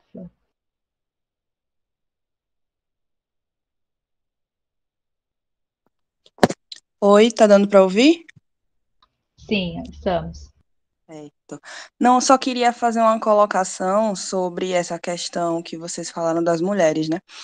Que na época que eu estava pesquisando sobre a ação católica aqui em Maceió, havia, assim, um número, não era muita coisa, mas tinha um número considerável, assim, de atas, de reuniões sobre das reuniões acho que era a Liga Feminina da Ação Católica, né, que tinha aqui, que foi organizada pelo Dom Adelmo Machado, que na época não era bispo ainda, né, mas ele era, acho que era o presidente da Ação Católica, né, alguma coisa assim. Ele era o assistente eclesiástico. Isso. Mas dá para perceber em algumas dessas atas de reunião, inclusive acho que tem um livro com várias atas dessas reuniões, mas dá para perceber assim algumas diferenças de pensamento também, que algumas das mulheres até questionam, porque são sempre ensinadas assim nas reuniões elas tinham muitas aulas de como se portar no casamento e essas coisas, sabe? Algumas delas até reclamam que a gente não quer mais ter aula sobre isso, a gente quer ser ensinada sobre outras coisas, e eu lembro dessa ata, que eu até acho que eu coloquei em algum dos artigos que eu fiz no começo da graduação para os encontros de história. E tem esse outro livro também, né, que eu acho que se a Francine se interessar também, pode ser interessante para ela fazer algumas pesquisas. Mas, assim, com relação à intelectualidade feminina, nessa época, eu também não encontrei nada, assim, referente a isso, mas que se a gente for parar para observar essas atas, esses escritos das reuniões, a gente pode encontrar, acho que, muita coisa interessante sobre as mulheres nessa questão da Igreja Católica. Na Ação Católica mesmo tinha muitos grupos femininos. Então, eu acho que pode ser interessante para a Francine, que está pesquisando também essa área, acho que pode ser legal. Muito obrigada, Lu, pelas dicas. Cândido, Luísa Saara é arquivista do Arquivo da Cúria. Então, já pode aí trocar as figurinhas com ela. Quem levantou a mão agora foi o Pedro. Pedro Lucas, fique à vontade.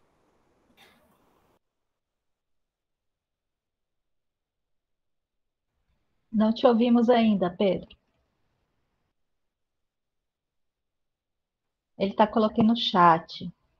A reforma da educação efetivada pelo governo Vargas, que inicialmente tinha um caráter mais militarista, depois passou a seguir um modo mais civilista, seguindo o modelo português com o apoio da ala conservadora católica. Esse modelo português tinha caráter fascista e apoio da igreja. Depois que o Morezo Luma passou a seguir um catolicismo mais democrático, ele realizou algum tipo de crítica a esse modelo educacional? Muito boa questão, Pedro. Por favor, Cândido. Você que tem que responder. Tá bom, obrigado as colocações. A Luísa, muito prazer, Luísa, arquivista, então precisamos conversar, vamos conversar sobre o arquivo também, né? Obrigado pelas referências aí. Sem dúvida, a questão das mulheres na ação católica precisa ser mais estudada. Aqui eu consegui orientar um trabalho de mestrado, de um mestrado sobre, chamava Revista Alterosa, que era de Minas Gerais, em comparação com o periódico A Cruz. Então, ela estudou um pouco essa questão das mulheres aqui também, nessa transição dos 50 para 60, então um pouco já mais para frente disso que eu estou tratando aqui. E aí realmente já havia um pouco essa discussão, né, de ruptura, aliás, a partir também de influências dos Estados Unidos, né, de ruptura com o modelo de família ou de lugar social da mulher, tá? Mas no período anterior, confesso que ainda não consegui levar à frente orientações nesse sentido, tá? O Lucas coloca a questão aqui do lado, realmente eu não sei dizer, Lucas, porque, assim, na dissertação e na tese, nos trabalhos que eu fiz posteriormente, eu não consegui observar essas discussões sobre uma crítica a esses modelos, não, tá? O que eu consegui perceber foi a presença dele no Conselho Nacional de Educação, ali nos anos 30, e a defesa mesmo de um modelo de educação que era, vamos colocar assim, em linhas gerais, conservador. Mas no fundo tinha uma questão que era técnica ali também, né? Em relação ao modelo norte-americano, né, que se trazia para o Brasil nesse momento. Então, o que os católicos queriam? Eles queriam uma educação que primasse por aquilo que eles consideravam ser elementos espirituais, né, na sociedade brasileira. Claro, para manter um pouco a presença da igreja, o poder da igreja ainda entre aspas, aí no controle das mentes, né?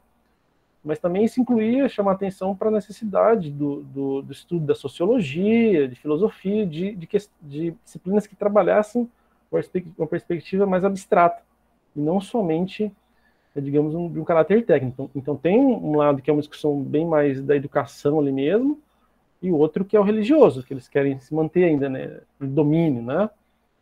Mas eu não cheguei a estudar sobre a lógica portuguesa, e, para falar a verdade, não sabia necessariamente que a perspectiva era essa, né?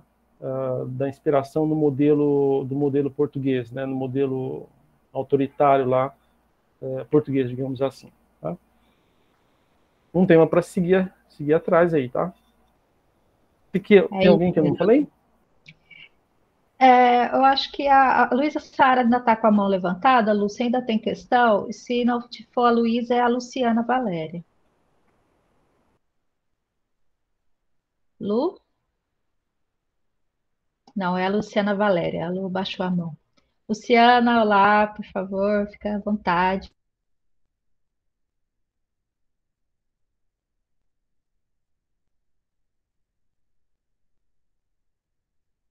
Não estamos te ouvindo, Luciana.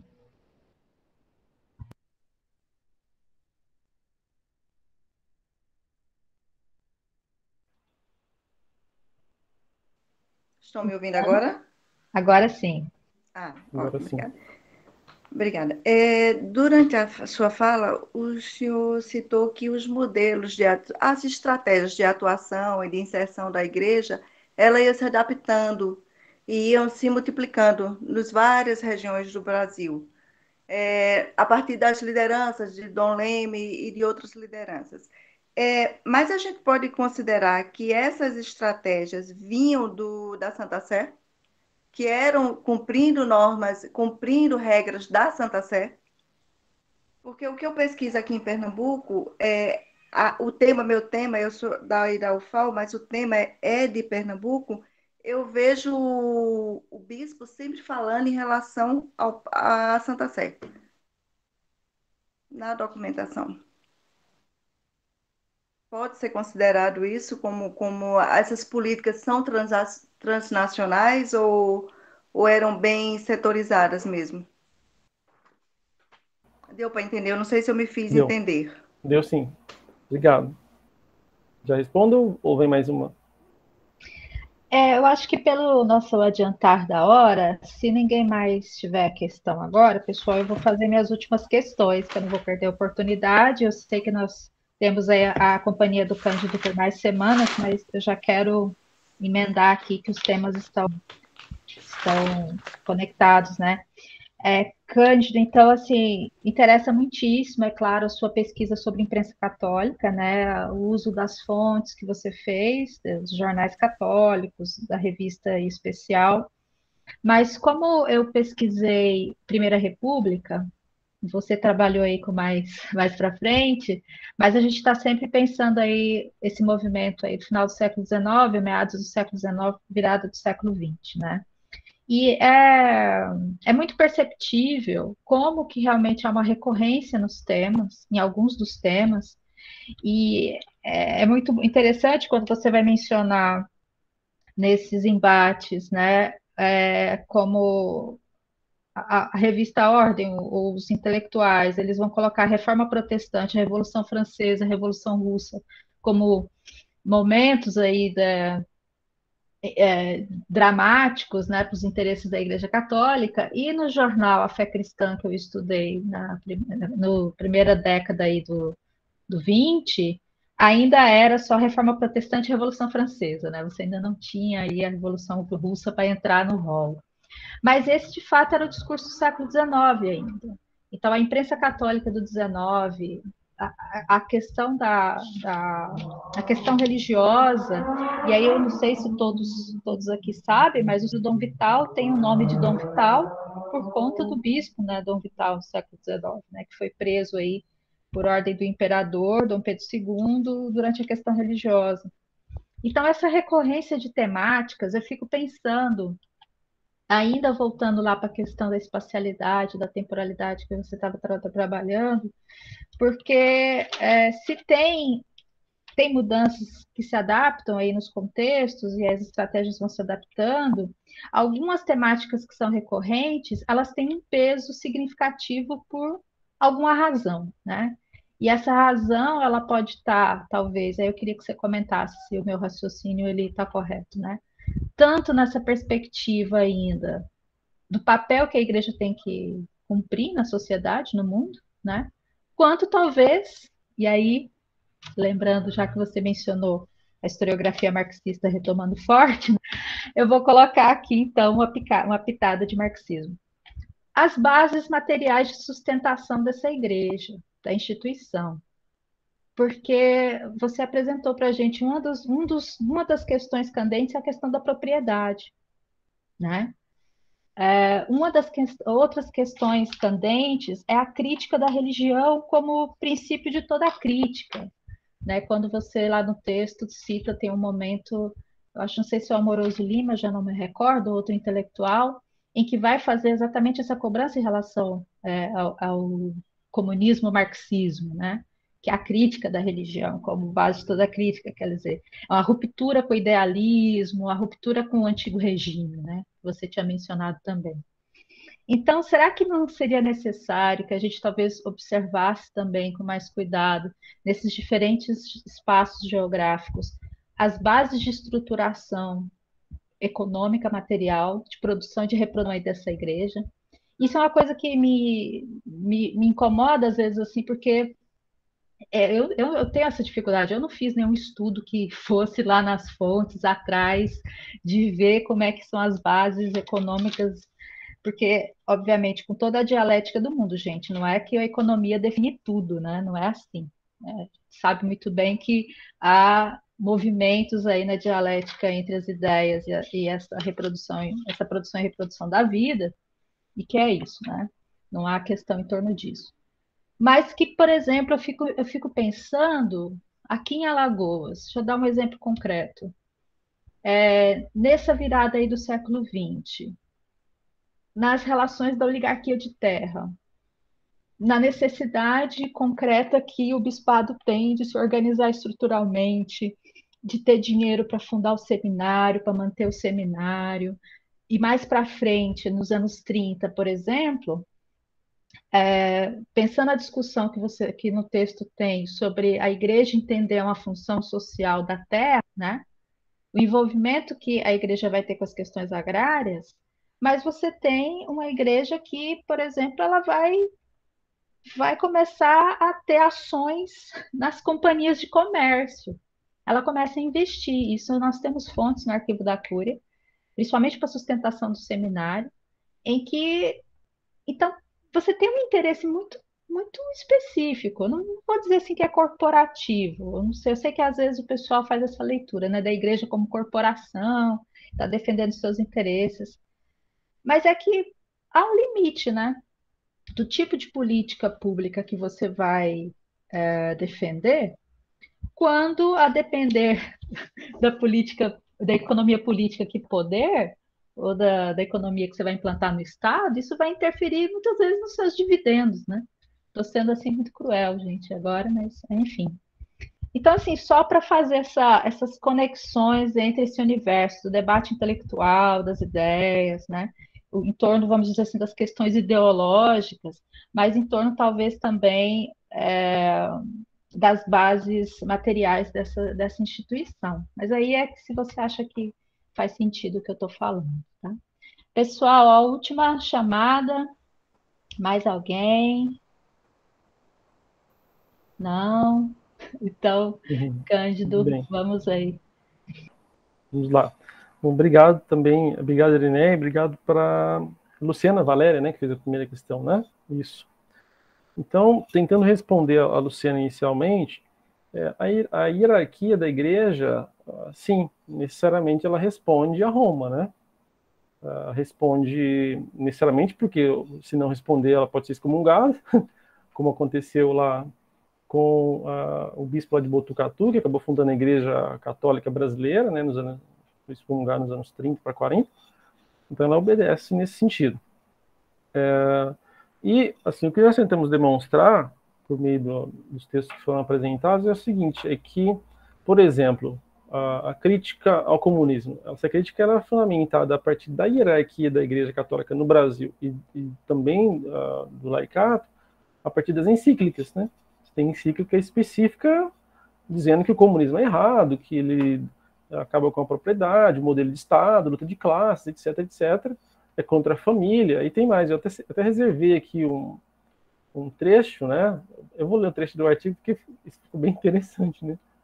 Tem a ideia de uma conspiração comunista anticristã, anti-espiritualista, anti-família, contrária à nação e à pátria, ateísta, defensora do terror e da revolução sanguinária, calcada na obsessão pelo sexo, defensora do trabalho forçado, corruptora da propriedade privada, e como sinal de sua decadência, negadora da alma imortal, combatente à filosofia do espírito e, em última escala, incompatível com o catolicismo. Bom, só falta implodir, né? Quer dizer, então, nessa visão desse grupo de católicos, naquele momento que é um grupo de destaque, né, que tem muito poder, quer dizer, a lógica comunista é tudo de ruim que pode ter na face da Terra, porque coloca em xeque esse conjunto de elementos. É claro que essa visão é absolutamente equivocada e deturpada, né? A gente está aqui trazendo os elementos históricos. Então a resposta é sim para a hierarquia, salvo se for um bispo ou padre meio, seja subversivo, entre aspas, dentro da lógica da igreja, mas a resposta é relativamente para os leigos. Isso depende, porque mesmo com a encíclica em vigor ali nos anos 30, a Amoroso Lima e outros intelectuais começam já a perceber que, olha, não parece muito certa não, essa ideia da igreja de manter a crítica sobre o comunismo, porque a gente está precisando deles e não é nada disso, a gente está vendo que o problema realmente é o fascismo italiano e alemão chamado de nazismo, né? Então, quer dizer, já não vão obedecer muito isso, não. Então, entre os leigos, essa recepção e essa questão da replicação, obediência, se dá de outra forma, tá? Bom, avançando aqui, então, para responder a Irineia também, você tem razão no que diz respeito à recorrência dos temas. Alguns temas são estruturantes, vou colocar nesses termos, porque eles vêm do 19, né, assim já, e tem outros, como a Revolução Russa, surge ali no 20, e etc, né? E aí a questão prática é a seguinte, me parece que o próprio texto do Miceli, aquela obra inicial que eu faço referência, já demonstraram ali nos anos 80, embora eu não tenha feito isso, porque eu fui para uma outra lógica de análise, né? mas a necessidade de perceber que a igreja ela se regionaliza, no sentido de que ela vai buscar nas regiões uma interlocução entre a elite intelectual e econômica, né, com os bispos, os padres ali, porque ela precisa recuperar esse poder que foi escapando das suas mãos. Aí, né. Tem que se lembrar também que no próprio início do 20, nós já temos aqui, além de outras religiões que estavam secularmente presentes na sociedade brasileira, nós temos a chegada de protestantes históricos no Brasil, né, vindo dos Estados Unidos e da Europa. Né. Depois a Assembleia de Deus Cristã no Brasil são fundadas, então você tem já a concorrência ali do ponto de vista religioso, né, e é importante nessa regionalização se aproximar do poder cultural e do poder econômico para que a Igreja Católica não fique sem força nessa região. Né. E aí, a última questão que você faz ela é óbvia. Há aí uma discussão, há duas discussões. Né. A primeira é elementar e é básica, e você tem razão, tem que ser recuperado. Né. Quer dizer, o que a Igreja está defendendo? Ela está defendendo um modelo de sociedade, né, um modelo de Estado, né, que finca um modelo, que deita um modelo de sociedade, né, que é capitalista. Uma república, digamos que o modelo republicano capitalista. Né. E alguns membros da igreja, inclusive aqueles que eu estudei, eles fazem uma crítica ao liberalismo também, burguês. É um negócio interessante, eles estão criticando todo mundo, os liberais, comunistas, fascistas, etc. O que eles querem, então? Né? Então, mas a ideia é permanecer esse modelo capitalista, né, de status, que tem a propriedade privada como núcleo central. Quer dizer, aí você vai voltar lá para as leituras do Marx no 19, o que o Marx está fazendo? Quando ele e o Engels percebem no 19 o avanço de uma nova classe social que se estabelece, que é a burguesia, né, industrial, financeira e comercial, e a ascensão de uma outra classe que não estava posta ainda estruturalmente, nem enquanto posição social, nem enquanto consciência, que é a classe trabalhadora. Né?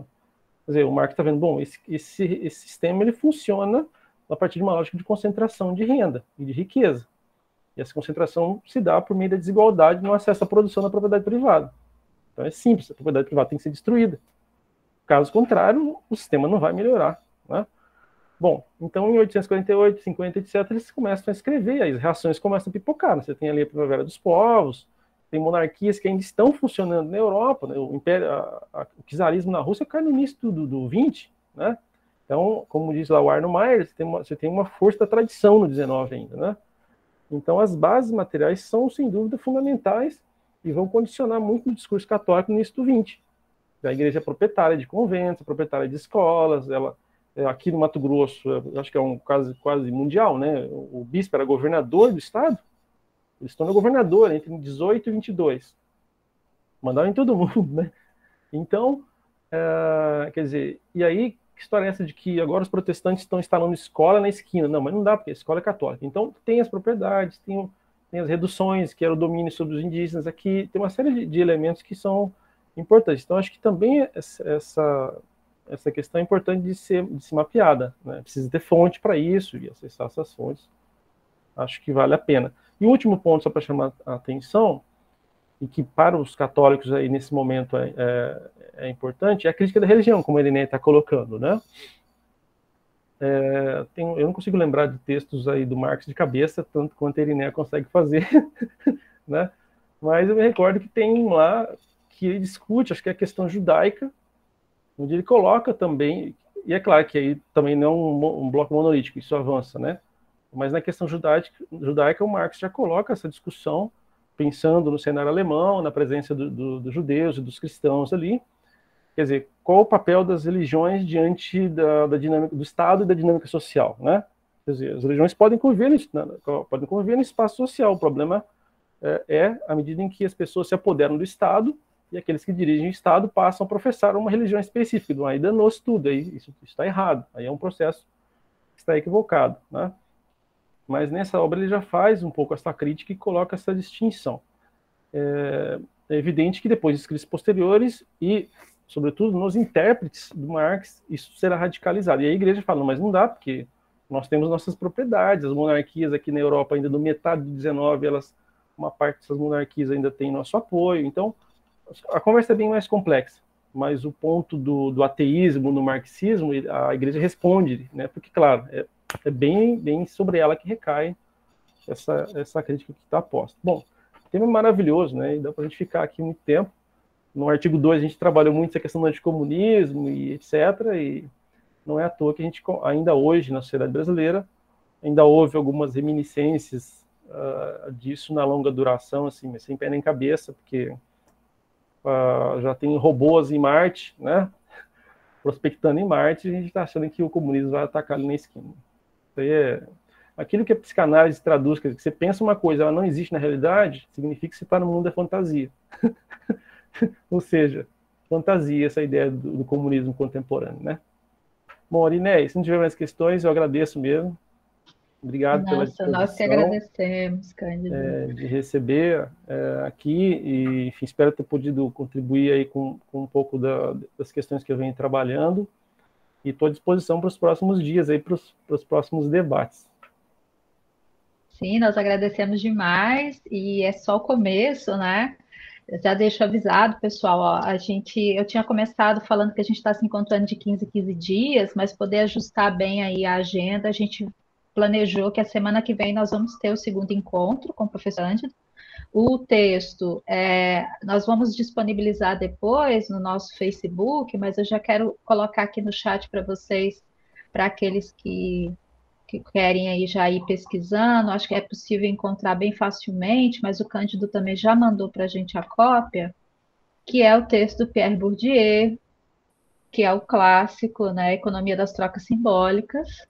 Então, vai ser um debate específico sobre Bourdieu, está aqui a referência, vocês aí já podem adiantar, e depois a gente disponibiliza também o texto, tá? Economia das Trocas Simbólicas, perspectiva, né? O capítulo 2, Gênese e Estrutura. Eu aproveito, então, para convidá-los, aqueles que estão nos visitando, quem tiver o Telegram e quiser se associar lá no nosso Telegram do Lier, além do Facebook, né? A gente tem lá o grupinho, eu vou colocar aqui o link de convite. Deixa eu copiar aqui um instante. E aqueles que tiverem Telegram e quiserem acompanhar a gente lá no Telegram, a gente sempre disponibiliza lá os textos também, os links de reunião, e aí outros assuntos aleatórios também a gente vai trazendo, e aí fiquem à vontade, estão todos convidados, tá? Então, agradeço muitíssimo, Cândido. Esse começo foi muito bom. Gente, eu vou parar a gravação, mas eu peço que aqueles que são membros do grupo fiquem ainda, porque a gente tem as questões pragmáticas para resolver, tá bom? E quem quiser ouvir aí a nossa conversa de cozinha, fique à vontade, mas quem não puder, então, a gente se encontra semana que vem, tá certo? Obrigadão, grande beijo, bom descanso aí, pessoal. Obrigada.